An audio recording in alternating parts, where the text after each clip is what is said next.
Bonjour à tous et bienvenue pour ce nouvel épisode de Lecture spirituelle. Alors je suis Jeanne et avec mon mari Thomas, nous avons créé une application de méditation chrétienne qui s'appelle Méditatio. D'ailleurs, en cette période de Noël, nous proposons d'offrir des cartes cadeaux d'abonnement à Méditatio. Donc s'il vous faut un cadeau de dernière minute, n'hésitez pas, c'est le moment. Allez voir ça tout de suite sur le site internet meditatio.app. Merci beaucoup d'avance. Et aujourd'hui, c'est Claire de Saint-Lager qui est auteure, conférencière et formatrice qui va nous faire découvrir un petit roman qui s'appelle « Au nom de la mer » et qui est écrit par Héry de Lucas. Alors c'est vraiment une grande joie pour moi de vous proposer cet épisode aujourd'hui parce que vous allez le voir, il nous aide vraiment à entrer dans la joie de Noël. Je ne vous en dis pas plus, je laisse maintenant la parole à Claire. Je vous souhaite une très bonne écoute.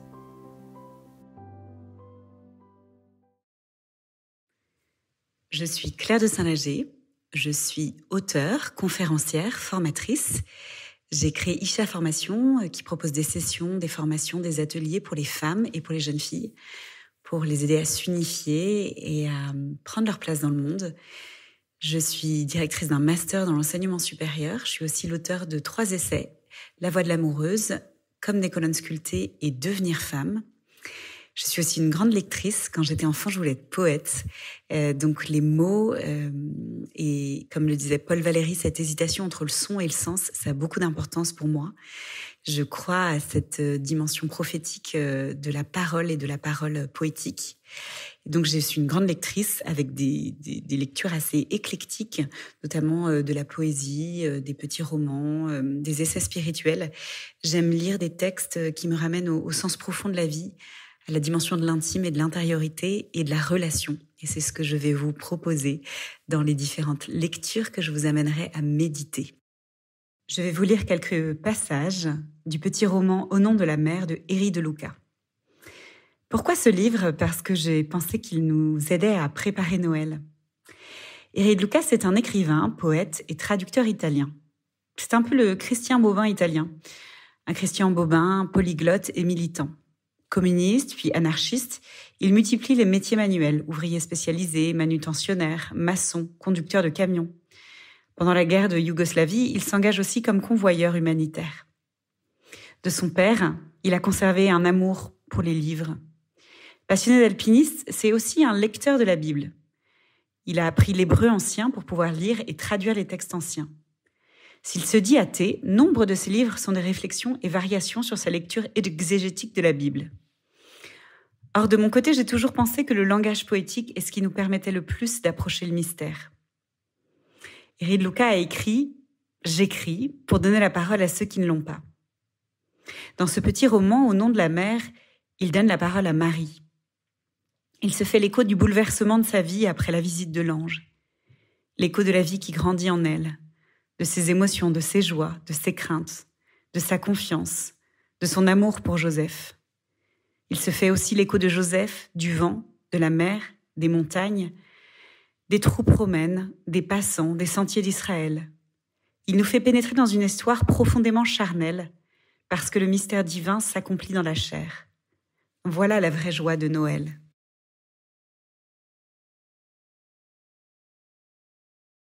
Héry de Lucas, Au nom de la mer.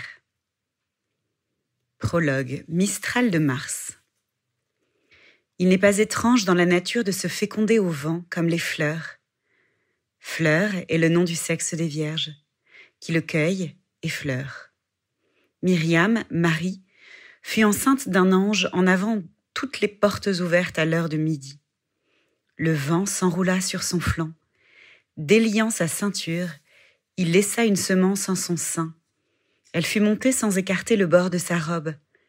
À la première récolte de blé, on comptait 3 mois. À partir du mistral de Mars qui baisa son souffle, la faisant matrice d'un fils de décembre, qui est lune de Kislev, pour elle, Myriam, Marie, juive de Galilée. Je lui ai dit le jour même. Je ne pouvais pas rester une nuit avec le secret. Le jour ne passera pas entier sur la rupture de ton alliance. Nous étions fiancés. Dans notre loi, c'est comme être mariés, alors qu'on ne vit pas encore dans la même maison. Et voilà que j'étais enceinte. La voix du messager est arrivée en même temps qu'un souffle d'air. Je m'étais levée pour fermer les volets, et j'ai aussitôt été couverte d'un vent, d'une poussière céleste au point de fermer les yeux. En Galilée, le vent de Mars vient du nord, des monts du Liban et du Golan. Il apporte le beau temps. Il fait claquer les portes et gonfler la toile des entrées, qu'on dirait enceinte. Dans les bras de ce vent, la voix et la silhouette d'un homme se trouvaient devant moi. Dans notre histoire sainte, les anges ont un corps humain normal. On ne les distingue pas. On sait que ce sont eux quand ils s'en vont. Ils laissent un don en même temps qu'un manque. Même Abraham ne les a pas reconnus aux chaînes de Mamré. Il les a pris pour des voyageurs. Il laisse des paroles qui sont des semences. Il transforme un corps de femme en motte de terre. J'étais debout et je l'ai vu, à contre-jour, devant la fenêtre. J'ai baissé les yeux que j'avais rouverts. Je suis une épouse promise et je ne dois pas regarder les hommes en face. Ses premiers mots devant ma frayeur ont été « Shalom, Myriam ». Avant que je puisse crier, appeler à l'aide contre l'inconnu qui avait pénétré dans la pièce, ces mots m'ont immobilisée. « Shalom, Myriam ». Ce que Yosef m'avait adressé le jour de nos fiançailles. « Shalom lecha », avais-je alors répondu, « paix à toi ». Mais aujourd'hui, non. Aujourd'hui, je n'ai pu détacher une syllabe de ma lèvre. Je suis restée muette. C'était bien l'accueil qu'il lui fallait. Il m'a annoncé un fils, destiné à de grandes choses, de grands saluts. Dans mon corps, dans mon sein, s'était créé un espace. Une petite amphore d'argile encore fraîche s'est posée au creux de mon ventre. Mon Yosef, beau et compact à mourir, serrait ses bras contre son corps. Essayait de rester calme, plié comme s'il avait mal au ventre. La nouvelle lui faisait l'effet d'une trombe, arrachant les toits. Il cherchait à s'abriter de son corps, l'air égaré, les muscles saillants de ses bras. Il protégeait son ventre maigre et tendu. Il ne se permettait pas de me toucher, d'ébranler mon calme si opposé à son désarroi, qui ne feignait même pas un peu d'agitation. J'étais debout, le dos droit. Une agilité nouvelle me donnait de l'élan. Je m'apercevais que j'étais plus grande et plus légère, précisément au centre de mon corps, au-dessous de mes côtes, dans l'anse de mon ventre. Là où lui accusait le cou et les poids, avec les muscles contractés d'un athlète durant l'effort. Moi, je recevais une poussée du bas vers le haut, qui me donnait envie de me mettre à sauter. Ses cheveux aux mèches agitées se rabattaient sur son front clair, dansaient devant ses yeux. Je les lui arrangeais par des caresses. Il était encore plus beau dans son bouleversement. « Qu'a-t-il d'autre? Quoi d'autre » demandait Yosef, inquiet, la tête entre les mains, les yeux à terre. « Essaie de te souvenir, Myriam, c'est important. Que voulait-il faire savoir d'autre » Les hommes donnent tant d'importance aux mots. Pour eux, c'est tout ce qui compte, ce qui a de la valeur. Yosef les voulait afin de pouvoir les garder, les rapporter. Il imagina aussitôt les conséquences légales. L'annonce avait rompu notre promesse. J'étais enceinte d'un ange en avant le mariage. C'est pourquoi il demandait d'autres paroles à rapporter à l'assemblée, en quête d'une défense face à la ville. Qu'a-t-il dit d'autre, Myriam? Je t'en prie, fais un effort de mémoire. Ça s'est passé il y a quelques heures maintenant, j'étais distraite. Yosef, étonné par le remue-ménage de mon corps par la poussière claire qui m'avait assailli sans laisser de traces par terre, rien que moi. J'en avais encore, tu vois. Laisse tomber la poussière, tu nettoieras après. Maintenant, aide-moi, que raconterai-je aux anciens? Je m'efforçais de me rappeler quelque chose pour le consoler. J'étais touchée par son désarroi de le voir mortifié par la rupture de notre pacte d'union. Je ne me souciais pas des conséquences. Désormais, je n'appartenais plus à la loi. J'essayais de me souvenir, mais je ne voyais que de la gaieté, une fête pour cette niche dans mon corps qui me faisait mère sans l'aide d'un homme. Sur sa prière, je me souviens de quelque chose. Berucha at mikol anashim, béni sois-tu, toi, plus que toutes les femmes. Bechucha, Mikol Anashim, répétait-il étourdi, perdu. Sur ses mains noircies par les cales tombaient des larmes blanches. Ça ne suffit pas, Myriam, ça ne suffit pas à expliquer. Aide-moi, souviens-toi encore. Assez, Yosef, assez. C'est ce qui est arrivé aujourd'hui à midi. Je suis venue te le dire. Fais de moi ce que tu veux. Avec la tendresse vint la gratitude. Il m'avait cru. Contre toute évidence, il s'en remettait à moi. Pas même un muscle de soupçon, un grumeau de cils, un regard de bienne avait marqué son beau visage. Et il avait vu sa Myriam pour la première fois. Car c'était la première fois que je le regardais en face sans baisser le front, comme les épouses elles-mêmes n'osent le faire. Il m'avait cru. J'étais heureuse et chaude de gratitude pour lui. Fais ce qui est juste, Yosef. Moi, aujourd'hui, je suis tienne plus qu'avant, plus que ta promise en os. Cette nuit-là, Yosef rêva. Il me l'a raconté ensuite. Il rêva d'un ange qui lui ordonnait le nécessaire. Le matin, il réunit sa famille et fit part de sa décision. Il épousait Myriam à la date prévue en septembre, même si elle était enceinte. Sous la tente de la cérémonie, on verrait ma grossesse. Les femmes crachaient sur mon passage. Je sortais pour l'office du samedi. À leurs insultes, je me redressais. Je faisais ressortir mon ventre. Je disais à voix basse, et comme pour conjurer le mauvais sort, pareil pour vous, bénédiction pour bénédiction. Pourtant, j'étais heureuse. Être pleine, croître comme la lune, compter les semaines comme pour le soutirage du vin, ne pas avoir de cycle, tout était une pureté qui me grisait de joie. La nuit, j'écartais la tente et je respirais le vent du ciel. On dit que les femmes enceintes ont des écœurements, des vomissements. Moi, au contraire, mon odorat s'était développé. Des odeurs m'arrivaient de loin, je les distinguais. Je reconnaissais celle de la colle de poisson que Yosef renforce avec de la résine de pin. Mon nez était devenu si précis que je pouvais voir mon Yosef à l'ouvrage. Même les mauvaises odeurs étaient plus agressives. Je fus la première à savoir au nez que s'approchait une légion romaine au passage. Chaque coup de vent m'effrayait. Je craignais de me trouver une fois face à l'étranger. Cette semence n'était pas la sienne. Il l'avait apportée d'on ne sait où. Il ne revient pas. Pendant toute la durée de ma grossesse, il ne se montra pas dans le vent, pas plus qu'en rêve. Je souriais dans ma chambre à mon Yosef, qui savait me dire oui à moi et dire non à tout le reste du monde. L'enfant, il connaît mes pensées. C'est un garçon. Il occupe tout mon espace, pas seulement celui de mon ventre. Il est dans mes pensées, dans ma respiration. Il sent le monde à travers mon nez. Il est dans toutes les fibres de mon corps. Quand il sortira, il me videra. Il me laissera vide comme une coque de noix. Je voudrais qu'il ne naisse jamais. Oh, un autre petit coup de pied arrive, mais gentil. Myriam, tu sais ce qu'est la grâce ? Me demande Yosef. Non, pas précisément, répondis-je. Il ne s'agit pas d'une allure séduisante ni de la belle démarche de certaines de nos femmes bien en vue. C'est la force surhumaine d'affronter le monde seul, sans effort, de le défier en duel tout entier sans même se décoiffer. Elle n'est pas féminine, c'est un talent de prophète. C'est un don, et toi tu l'as reçu. Qui le possède est affranchi de toute crainte. Je l'ai vu sur toi le soir de la rencontre, et depuis lors tu l'as sur toi. Tu es pleine de grâce. Autour de toi, il y a une barrière de grâce, une forteresse. Toi, tu la répands, Myriam.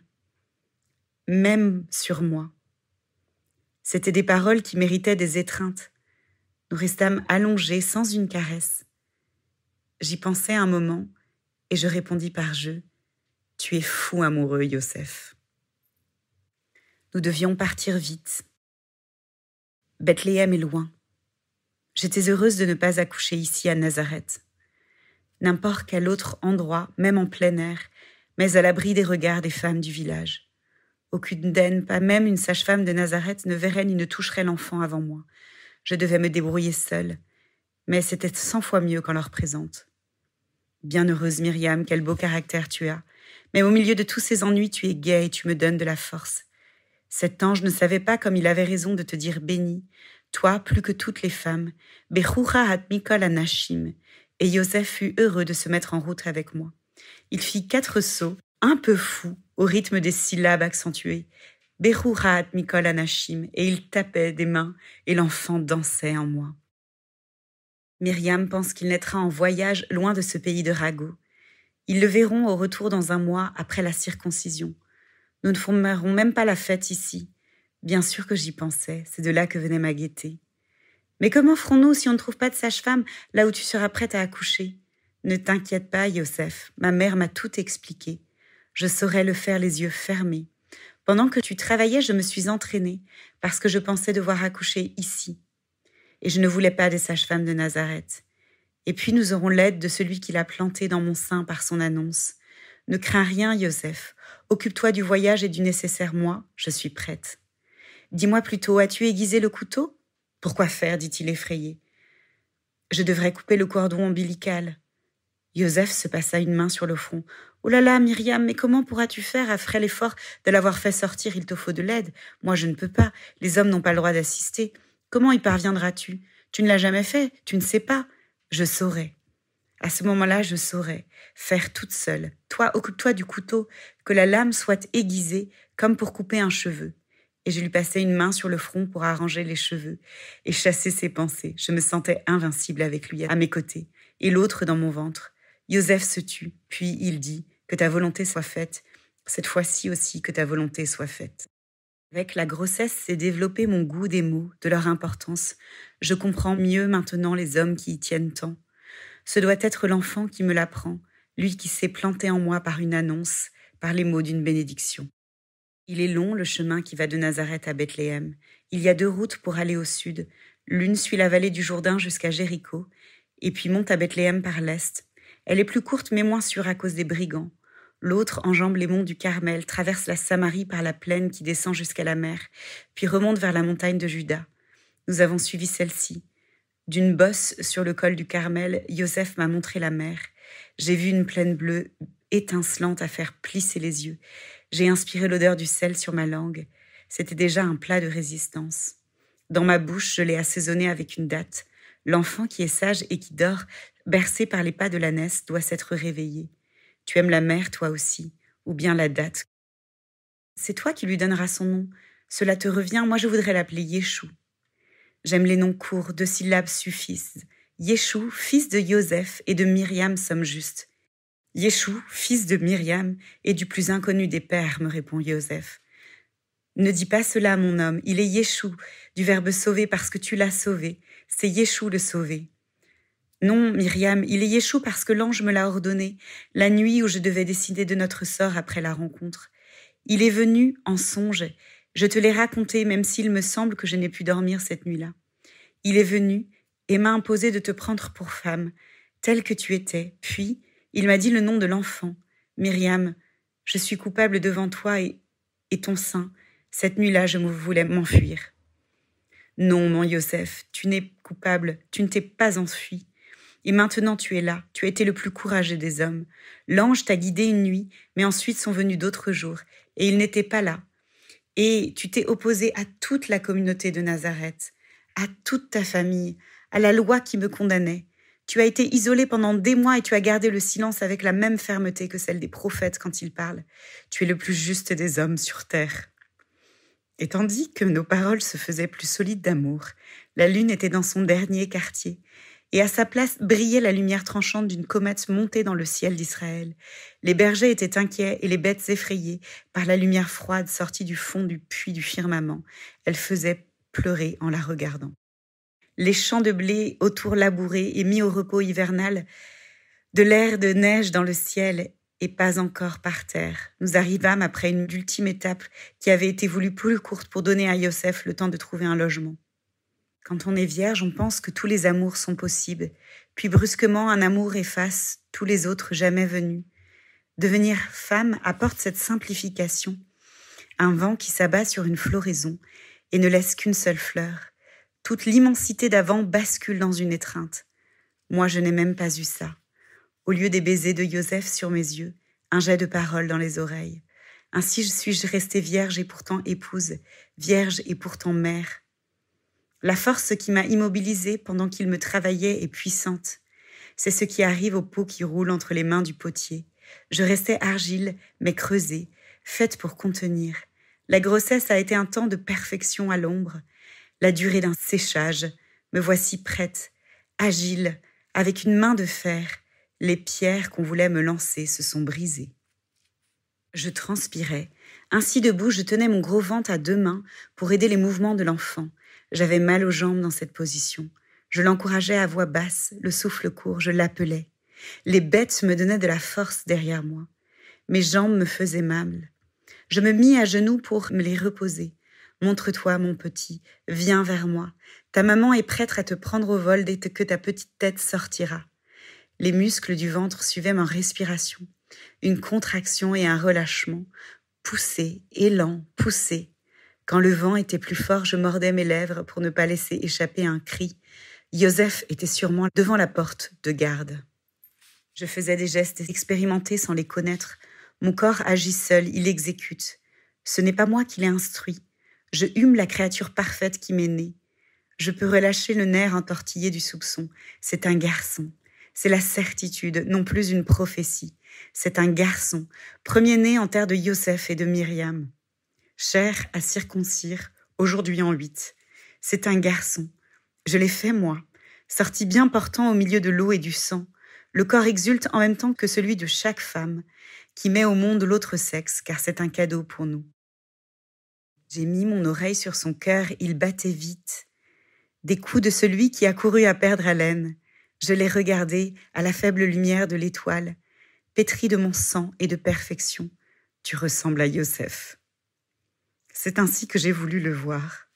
Ton père sur terre est un homme courageux. Tu lui ressembleras.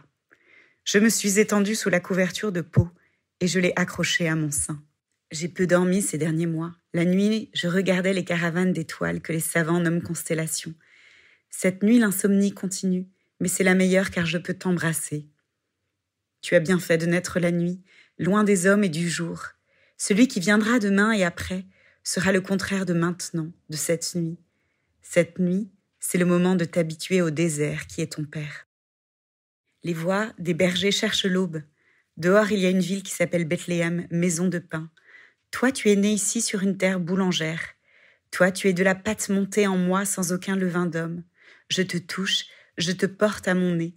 Je porte à mon nez ton parfum de pain, le pain de la fête, celui qu'on apporte au temple et qu'on offre.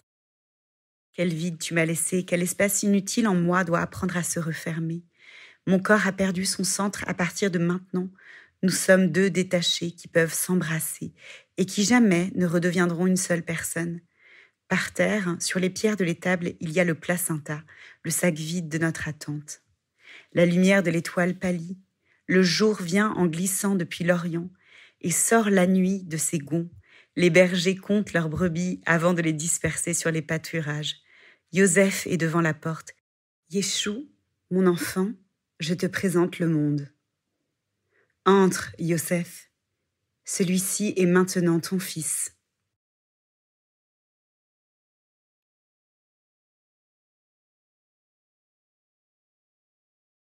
Dans ce texte, Héry de Lucas s'empare de l'histoire la plus connue de l'humanité.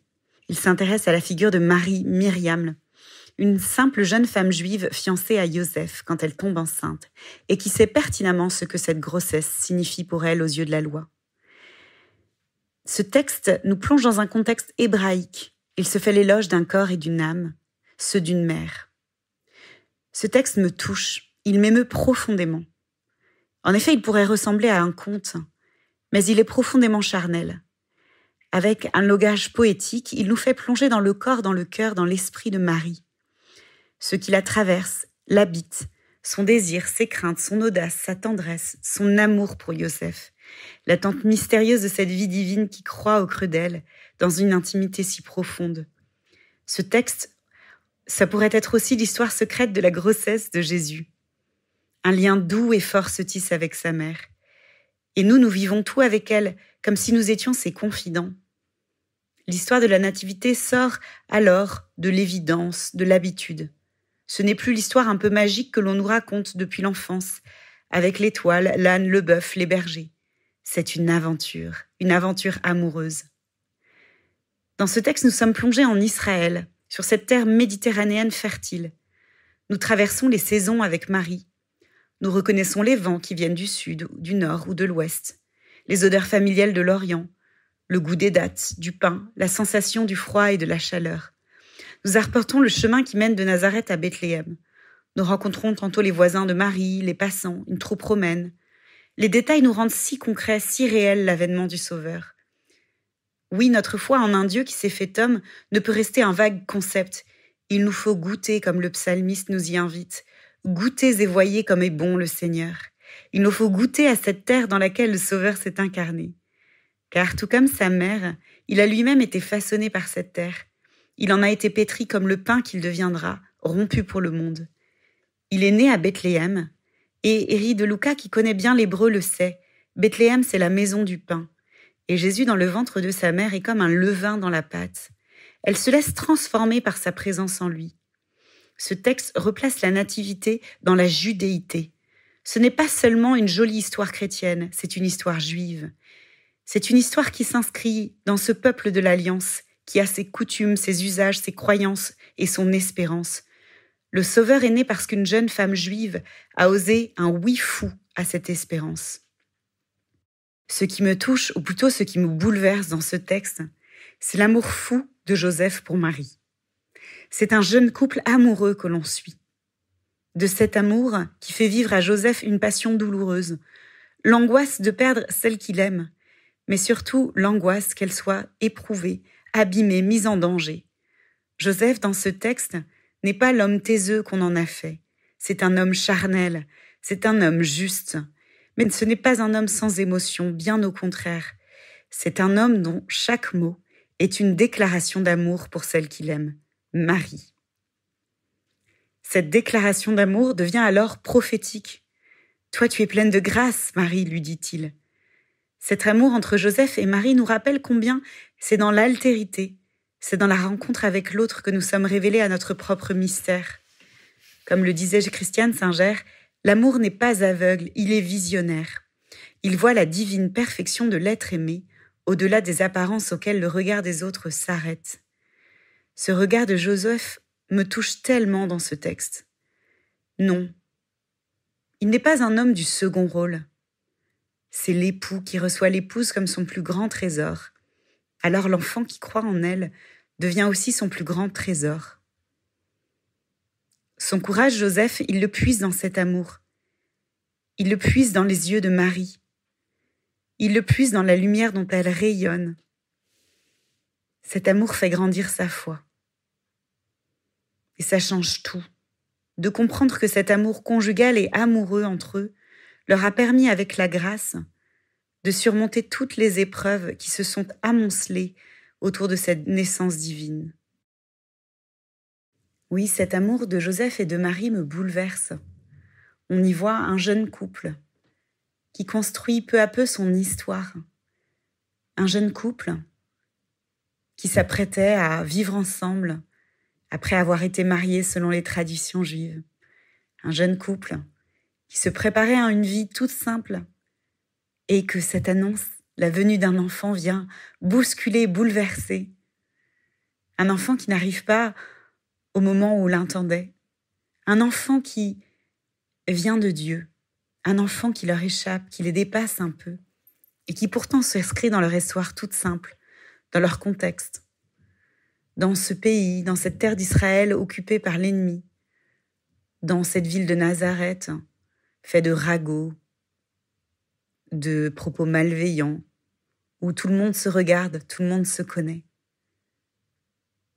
Cette histoire, elle s'inscrit dans l'histoire d'un couple qui s'aime par-delà les événements, par-delà les obstacles, par-delà les qu'en dira-t-on. Un couple qui sait que leur amour a été voulu par Dieu. Un couple qui a peur, certes. Oui, Joseph a peur de perdre Marie. Et Marie a peur de perdre son Joseph. Mais elle puise son courage et sa foi dans cet enfant, dans cette promesse qui a été déposée en elle. Avec la naissance de cet enfant, avec cette grossesse mystérieuse, c'est leur amour qui grandit. Eh bien, ce texte, en nous racontant la naissance de Jésus, en nous racontant cette grossesse et cet avènement, nous raconte aussi comment nos amours humains, l'amour de l'homme et de la femme, eh bien, ne peut grandir que si Jésus est au milieu d'eux, que si l'Esprit de Dieu travaille le cœur de l'épouse comme il travaille le cœur de l'époux. Mais à travers ce texte, ce n'est pas seulement un concept spirituel, une idée théologique. C'est tout simple, c'est très concret. C'est dans les petites décisions du quotidien. C'est dans la caresse, la façon dont Marie remet les cheveux de Joseph sur son front. C'est dans l'inquiétude de Joseph, dans la façon dont il se tient les mains, le visage dans les mains. Il y a beaucoup de tendresse dans ce texte, un amour profond. En fait, Joseph et Marie nous racontent comment un enfant peut venir au monde dans la paix, malgré des circonstances terribles, malgré la guerre, malgré l'occupation, malgré l'absence d'une maison pour les accueillir. Un enfant peut venir au monde dans la paix parce qu'il y a cet amour si tendre et si puissant entre ses parents. Je trouve que le texte d'Héry de Luca a quelque chose de tellement prophétique dans notre monde aujourd'hui où l'amour entre l'homme et la femme est si blessé. Et je crois qu'on pourrait oublier, avec ce côté un peu magique peut-être de la venue de Jésus, que cette venue, elle s'inscrit vraiment dans l'histoire d'un couple. Et c'est un très beau texte. C'est un texte qui nous rend en fait l'aventure de Joseph et de Marie tellement plus réelle, tellement plus concrète. C'est un texte aussi qui nous fait voir l'ange d'une autre façon. Ce messager qui pose une semence par la parole. Je crois que ce texte, par sa poésie, me rappelle combien la parole est créatrice. Et c'est vrai que c'est une parole créatrice qui a fait naître Jésus au creux de l'utérus de Marie. Et il nous invite aussi à faire de toutes nos paroles une parole de tendresse, une parole d'amour. Je prends ici l'exemple de Myriam qui est critiquée par les femmes de son village et qui leur rend bénédiction pour bénédiction. Parce que la parole violente doit toujours être contrée par la parole d'amour. Dans ce texte, la venue au monde de cet enfant n'est pas seulement une joie pour Marie, c'est aussi une épreuve, c'est l'épreuve de la séparation. Elle aimerait tant le garder dans son sein, ce petit être parfait qui vient au monde, dans un monde si imparfait. Elle aimerait le garder pour elle, son trésor, son cadeau de l'ange. Mais elle consent à le donner au monde. Elle nous parle ainsi de toutes les grossesses, de toutes les maternités, de tout ce que nous mettons au monde, de tout ce qui est inspiré par l'Esprit de Dieu. Et de tout ce qui alors ne nous appartient plus parce qu'il appartient à Dieu. À travers ce texte, nous sentons combien Marie mûrit. Elle devient chaque jour plus femme. Elle se laisse façonner par les événements. On voit que Marie méditait tout dans son cœur. Et je suis éblouie par la façon dont le texte rend cela si palpable. Marie y est intime, charnelle. Elle est façonnée par les événements. Elle n'est pas cet être si parfait qu'elle en serait éthérée. Elle est une femme parmi les femmes, mais une femme bénie entre toutes les femmes. Je crois que le caractère si charnel du texte nous invite à réaliser que chaque femme peut être bénie entre toutes les femmes si elle laisse grandir en elle la présence divine. En ne considérant plus Marie comme une femme aérienne, supérieure, lisse, mais comme une jeune femme juive, aux racines vivantes, au cœur de chair, nous avons envie de la rejoindre, de l'étreindre, d'attendre avec elle, entre joie et inquiétude. Ce texte rend mon avant plus simple. Je n'essaie plus de me préparer parfaitement à Noël. J'essaie comme Marie d'aimer ce qui m'arrive, d'accueillir les événements, de prendre des décisions, d'écouter les personnes que j'aime, de me laisser aimer par ceux qui m'entourent dans ma réalité. Car même dans ma réalité imparfaite, le Seigneur va venir. Il veut répandre sa lumière dans ma vie. Il veut habiter en moi. Il veut vivre tout ce que je vis avec moi. Il veut vivre en moi. Le langage poétique est, il me semble, celui qui révèle le mieux les réalités invisibles. Nos raisonnements abîment souvent le mystère. La poésie, elle, le transfigure. Avec ce texte, je vis Noël autrement. Je le vis avec mes racines vivantes, avec mon cœur de chair. Cette toute petite histoire est devenue une immense histoire. Dieu a choisi le simple. Et tout va vers le simple, sans éclat, sans fioriture, mais dans la beauté de la simplicité et dans une joie profonde. Joyeux Noël à tous!